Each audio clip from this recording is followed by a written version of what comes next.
I'm Danielle, 34, from Cincinnati, Ohio. I'd been dating Eric for 2.5 years. We met at a local trivia night, hit it off instantly, and started building a life together. Everything felt serious. We moved in, opened a joint account, even adopted a dog. There was just one point of tension: I wanted kids. He didn't. From the very beginning, Eric was clear: I'm not the parenting type, he'd say. I respected his honesty. It hurt, but I loved him enough to consider a child-free life. Over time, I stopped bringing it up. I tried to convince myself that love was enough. Until I saw something I wasn't supposed to. One morning, Eric left his laptop open on the kitchen table. I wasn't snooping, but a notification popped up: don't forget to bring Ethan's soccer cleats. Who's Ethan? I clicked. His browser had dozens of tabs open: school portals, Amazon orders for kids' clothes, family calendar invites. My heart was racing. I dug deeper. Eric had a second phone. Hidden in his gym bag. It had photos of 2 kids, one looked just like him. I found a Facebook profile under a slightly different last name, same face, different identity. He wasn't just a man who didn't want kids. He was a father of 2. Married. Living a double life.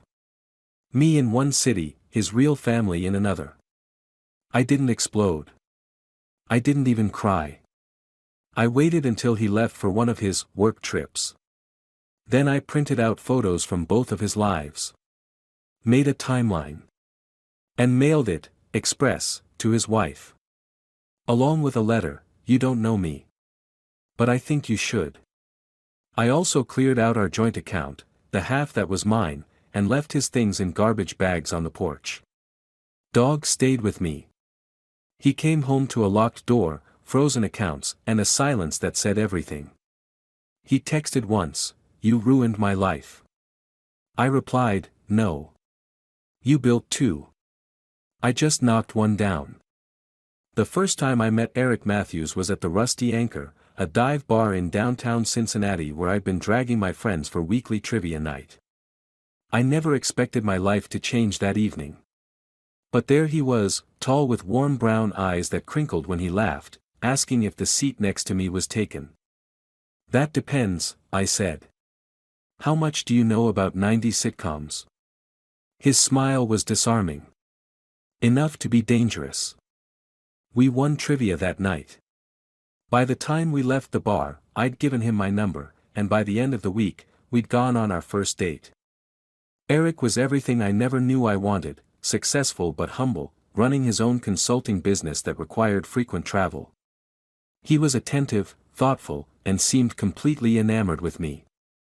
When he listened, he really listened, remembering small details about my life and preferences. Within 3 months, he was keeping a toothbrush at my place.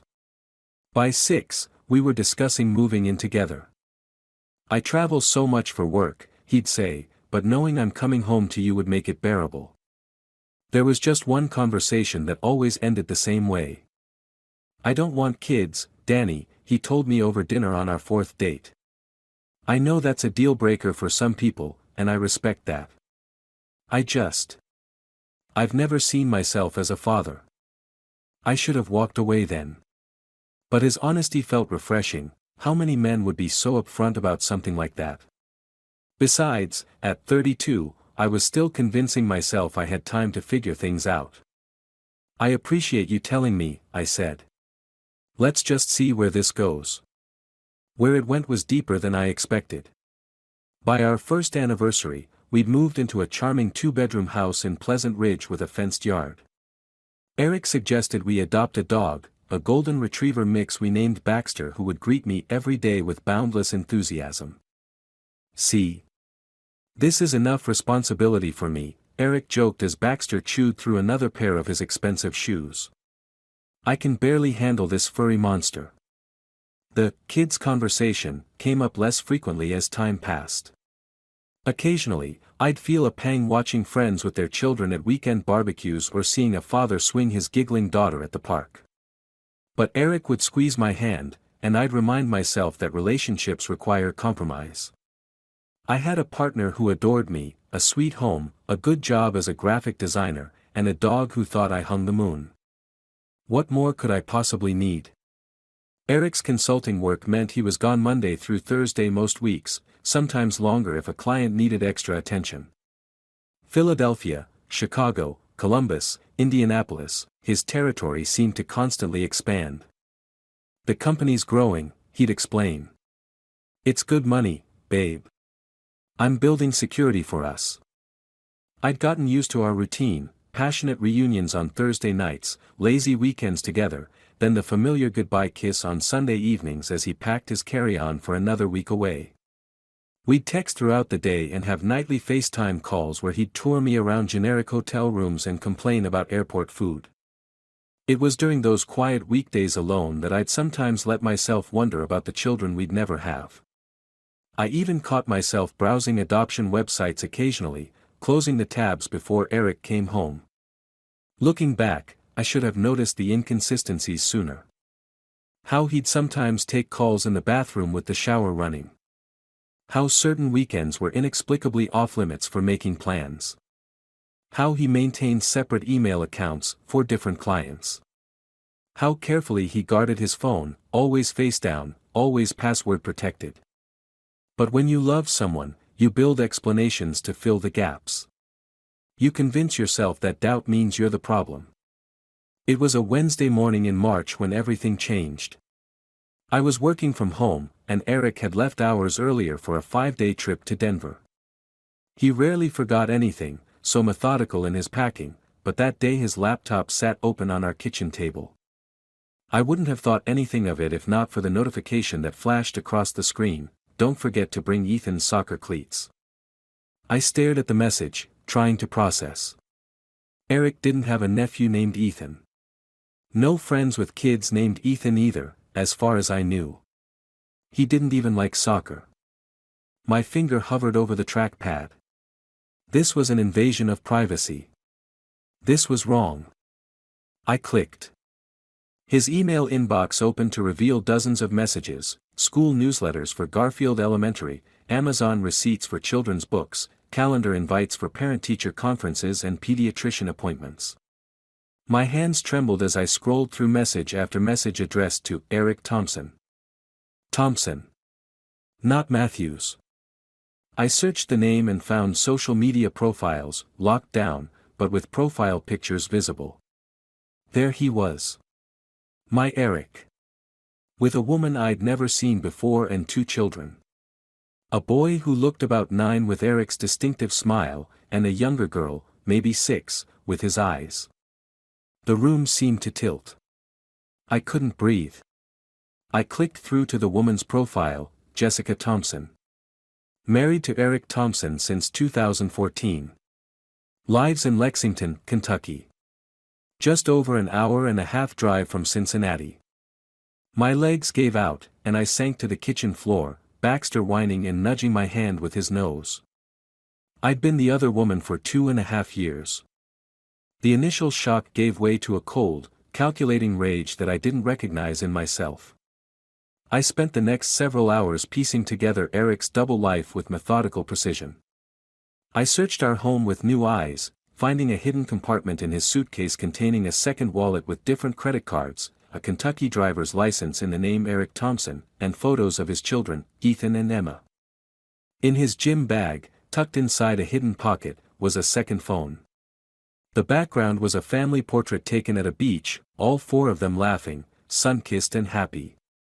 His real family.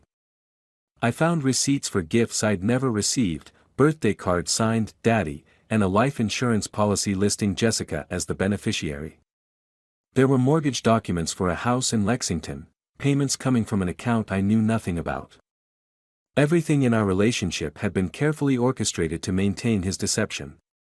His consulting territory conveniently required him to be home with his family on weekends and most nights, while I waited patiently in Cincinnati, the oblivious mistress who asked too few questions. The calendar on his secret phone revealed the system: Cincinnati on Monday and Thursday nights. Lexington the rest of the week. Important family events marked as unavoidable client meetings. Our anniversary dinner had been rescheduled 3 times because it conflicted with his son's birthday. Most devastating was the realization about his stance on children. He didn't not want kids. He already had them. He simply didn't want them with me. I didn't call him. I didn't scream or cry or burn his clothes in the yard like some wronged woman in a country song. Instead, I took photos of everything I found. I made copies of documents. I created a timeline of his deception, cross-referencing our relationship milestones with his family calendar. That evening, I drove to a FedEx store and sent a large envelope to Jessica Thompson in Lexington, express delivery, signature required. Inside was everything I had discovered, along with a letter explaining who I was, how we met, and what I believed she deserved to know. I included my phone number, telling her I would answer any questions she might have. "I'm sorry to be the one to tell you this," I wrote. "But I believe we've both been lied to by the same man for years. I didn't know about you and your children. I would never have stayed with him if I had." The next morning, I went to our bank and withdrew exactly half of our joint savings, money I had earned and contributed. I left his portion untouched. I wasn't a thief, just a woman reclaiming what was rightfully hers. I spent the next 2 days packing his belongings into garbage bags and boxes, which I left neatly stacked on the porch. I changed the locks, called my landlord to remove Eric's name from our lease, and blocked his number on my phone. Eric was scheduled to return on Sunday night.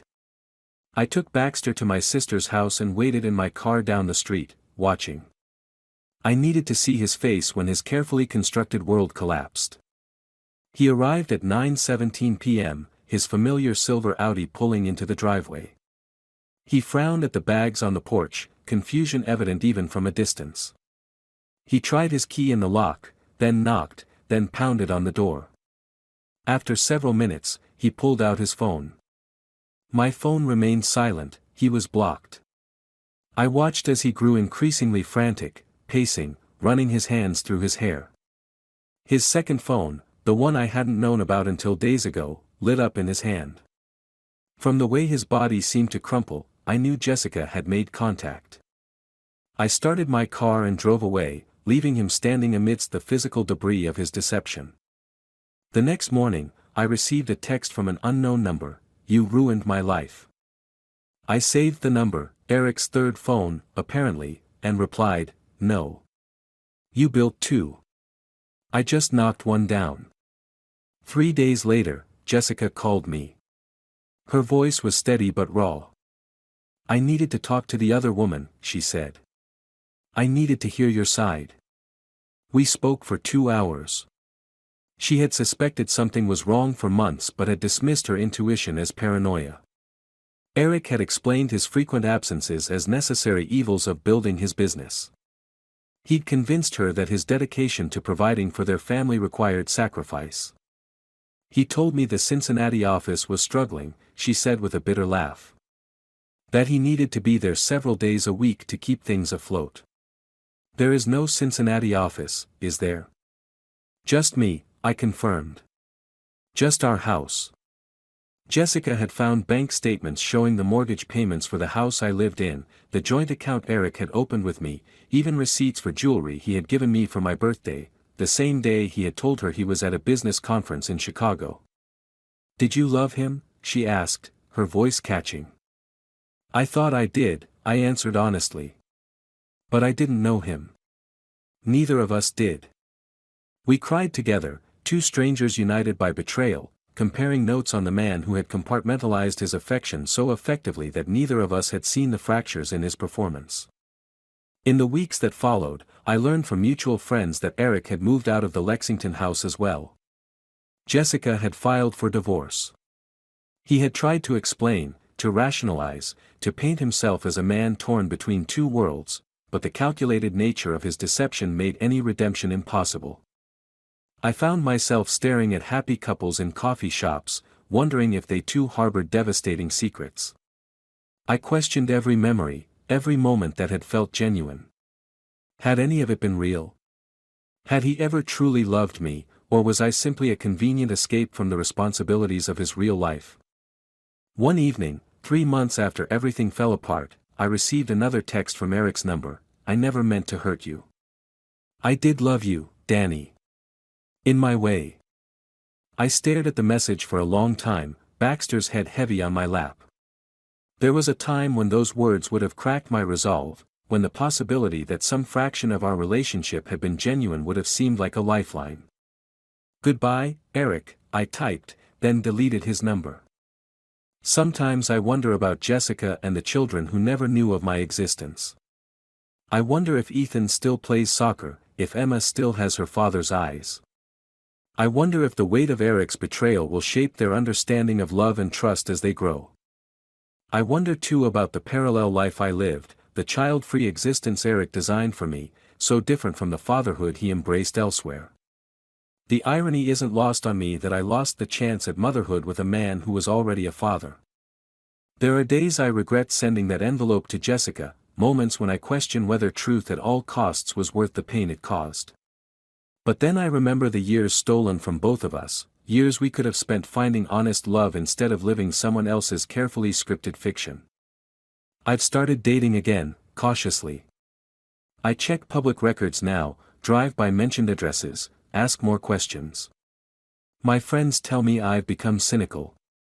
Perhaps they're right. Last week, I passed a family in the park, mother, father, 2 children playing with a golden retriever not unlike Baxter. For a disorienting moment, I thought it was them, Eric, Jessica, and their children living some healed, impossible version of their fractured family. It wasn't, of course. Sometimes I still receive mail for Eric Matthews. I mark it, return to sender, no longer at this address, and place it back in the mailbox. I wonder if Jessica does the same for mail addressed to Eric Thompson. 2 names. 2 homes. 2 lives that were never meant to intersect. I don't know if exposing Eric brought me peace. Revenge isn't the clean, satisfying conclusion movies promise.